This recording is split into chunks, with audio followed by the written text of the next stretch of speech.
Hi. ഒരുപാട് പേരുടെ കമന്റ്സും കാര്യങ്ങളും വായിക്കാനിടയായി. കാരണം ലാലേട്ടൻ ശബരിമലയിൽ പോയതിന്റെ വീഡിയോന്റെ അടിയിലൊക്കെ ഒരുപാട് പേര് വന്ന് കമന്റ് ഇടുന്നത് കണ്ടു.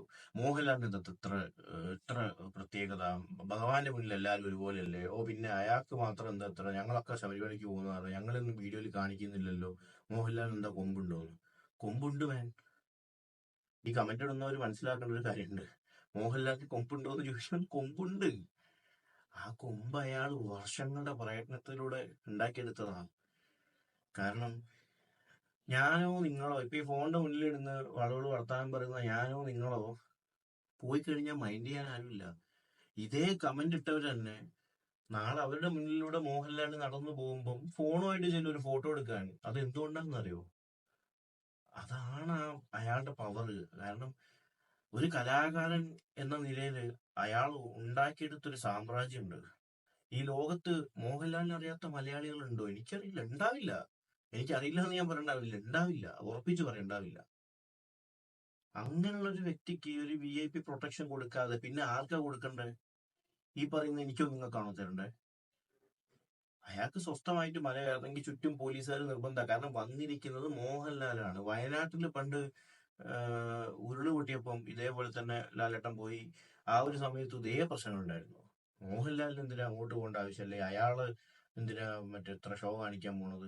ഇതൊന്നും ഷോ അല്ല മാൻ. അയാൾക്ക് സമൂഹം കൊടുത്തിട്ടുള്ള ഒരു അംഗീകാരമുണ്ട്. അതിന് സർക്കാരും അല്ലെങ്കിൽ ആ ദേവസ്വം ബോർഡും ഒക്കെ കൊടുക്കുന്ന ഒരു ബഹുമാനമാണത്. ഒരു കലാകാരന് കൊടുക്കുന്ന ആദരവാണത്. ഭഗവാന്റെ മുന്നിൽ എല്ലാവരും ഒരുപോലെ തന്നെയാണ്. അതിനൊരു വ്യത്യാസമില്ല. പക്ഷെ അയാൾക്ക് ജനങ്ങൾ കൊടുക്കുന്ന ഒരു പരിഗണന ഉണ്ട്. അത് മാത്രം അയാൾക്ക് കിട്ടുന്നത്. അല്ലാതെ ദൈവത്തിന് മുന്നിൽ മോഹൻലാൽ എന്നൊന്നുമില്ല. അത് സത്യം തന്നെയാ. പക്ഷെ അയാൾ ഇങ്ങനെ അയാൾക്കൊരു പ്രൊട്ടക്ഷനോട് കൂടി അയാൾ കയറി പോകുന്നുണ്ടെങ്കിൽ അത് നമ്മളെപ്പോലുള്ളവർ കുഴപ്പം തന്നെ ആയിരിക്കും. കാരണം ഒരു സ്ഥലത്തും അവരുടെ അവർക്ക് പ്രൈവസി കൊടുക്കാത്തൊരു സിറ്റുവേഷൻ ഇപ്പൊ ഉണ്ട്. എന്തായാലും നിങ്ങൾ തന്നെ ഇപ്പൊ ആ വീഡിയോയിൽ കണ്ടിട്ടില്ലേ? എത്ര ഫോൺസ് ഈ മറ്റേ ഈ സ്വാമിമാര് തന്നെ, അതായത് അവിടെ വന്നിട്ടുള്ള സ്വാമിമാര് തന്നെയാണ് ലാലേട്ടനെയും ഈ കൂടെ നടക്കുന്നവരുടെ ഒക്കെ വീഡിയോ എടുക്കുന്നത്. അപ്പൊ ഇത് ചെയ്യുന്നവര് തന്നെ ചിലപ്പോ വന്ന് കമന്റ് ഇടും, അയാൾക്ക് എന്താ ഇത്ര? അയാൾക്കുള്ള ഈ പരിഗണന കൊടുക്കുന്നതിന്റെ കാരണമാണ് ആ ഒരു നിലനിൽക്കുന്ന ഫോണുകളും കാര്യങ്ങളും. കാരണം വന്നിരിക്കുന്നത് മോഹൻലാലാണെന്നുള്ള ഒറ്റ ഉത്തരം പോലെ അതിന്.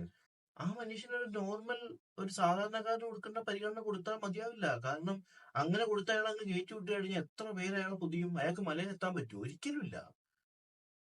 അയാൾ സ്വന്തം മേഖലയിൽ കഴിവ് തെളിയിച്ച് ഒരു കാര്യം കൂടി ആലോചിക്കണം.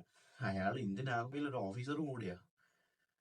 ഇത്രയും അംഗീകാരങ്ങൾ രാജ്യം കൊടുത്തിട്ടുള്ള ഒരാളെ സംരക്ഷിച്ച് മുന്നോട്ട് കൊണ്ടുപോകാനും അയാൾ വന്നതൊരു വാർത്തയാവുക തന്നെ ചെയ്യും. അയാൾ വന്നത് വാർത്തയായില്ലെങ്കിൽ പിന്നെ ആര് വന്നതാ വാർത്തയാവേണ്ടത്? ഈ ഇരിക്കുന്ന ഞാനോ നിങ്ങളോ വന്നതാണോ വാർത്തയാവേണ്ടത്? അല്ല. നമ്മൾ പോകുന്നത് വാർത്തയാവാത്തത് എന്തുകൊണ്ടാണ്? നമ്മളിന്ന് ആർക്കും വേണ്ട. അത് ആദ്യം ആലോചിക്ക്. നമ്മളെ ന്യൂസ് വായിക്കാൻ ഇവിടെ ആരുമില്ല, നമ്മളെ കാണാൻ ഇവിടെ ആരുമില്ല. അത് നമ്മൾ ഉണ്ടാക്കിയെടുക്കണം. അത് ഉണ്ടാക്കിയെടുത്ത് ലോകം മൊത്തം അറിയപ്പെടുന്ന ഒരു മനുഷ്യൻ പോകുമ്പോൾ ഉറപ്പായിട്ടും അതിന് വാർത്താ പ്രാധാന്യമുണ്ട്. അതിന്റെ അടിയിൽ വന്ന് കമന്റ് ഇട്ട് കൊണടിച്ചിട്ട് കാര്യമില്ല. അയാൾക്ക് പ്രൊട്ടക്ഷനും കിട്ടും. അയാളെന്നല്ല, ഇപ്പൊ നാളെ ഞാൻ ചോദിക്കട്ടെ, സച്ചിൻ ടെണ്ടുൽക്കർ വന്നു കഴിഞ്ഞാൽ ഇതേ പ്രൊട്ടക്ഷൻ കൊടുക്കണം. രാജ്യം ആദരിക്കുന്ന വ്യക്തികൾ അതൊക്കെ.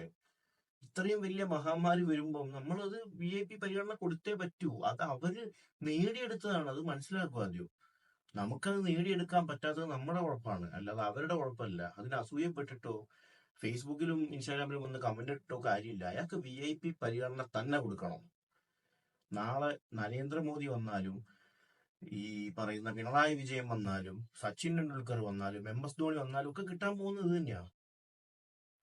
എന്തായാലും കൈയിട്ട് വാരുന്ന കുറെ എണ്ണം 10ഉം 12ഉം വണ്ടികളും കൊണ്ട് നടക്കുന്ന പോലെ ഒന്നും മോഹൻലാൽ നടക്കുന്നില്ല. അത് ആലോചിക്കണം. ഇയാളെ കൊണ്ട് ജനങ്ങൾക്ക് എന്റർടൈൻമെന്റ് എന്ന് പറയുന്ന ഉപകാരങ്ങളുണ്ട്. ഒരു ഉപകാരമില്ലാത്ത കുറെ എണ്ണം കുറെ വണ്ടികളും പുറകിലായിട്ട് പോകുന്നുണ്ടല്ലോ. ഇതൊന്നും ആർക്കും പ്രശ്നമല്ലേ? ഇയാള് സ്വന്തം കഴിവ് കൊണ്ട്, അതായത് അഭിനയം എന്ന് പറയുന്ന ഒരു കലാകാരൻ എന്ന് പറയുന്നത് ദൈവത്തോട് ഏറ്റവും അടുത്ത് നിൽക്കുന്ന ആളാ. ആ ഒരു അയാളുടെ മേഖലയിൽ അയാൾ അത്രയും കഴിവ് തെളിയിച്ച് അയാൾ നേടിയെടുത്ത സ്ഥാനമാണത്. ആ പവർ കൊണ്ട് അയാൾക്ക് ചുറ്റും അത്ര പേരും അത്ര ക്യാമറകളും അയാളെ ഫോളോ ചെയ്യുന്നത്. അതിന് നിങ്ങൾ കമന്റ് ഇട്ടത് കൊണ്ടോ ദൈവത്തിന് മുന്നിൽ പിന്നെയും പറയുന്ന എല്ലാവരും ഒരുപോലെ തന്നെയാ. പക്ഷെ ഇത് ദൈവം കൊടുക്കുന്ന പരിഗണനയല്ല. ഇത് നമ്മള് ജനങ്ങൾ അല്ലെങ്കിൽ ഈ പറയുന്ന ഗവൺമെന്റോ ദേവസ്വം ബോർഡോ അയാൾക്ക് കൊടുക്കുന്ന പരിഗണനയാണ്. അത് കൊടുത്തേ പറ്റൂ. നിങ്ങൾ ഇവിടെ ഇരുന്ന് കമന്റ് ഇട്ടതുകൊണ്ട് ആ പരിഗണന ആരും കൊടുക്കാതിരിക്കില്ല.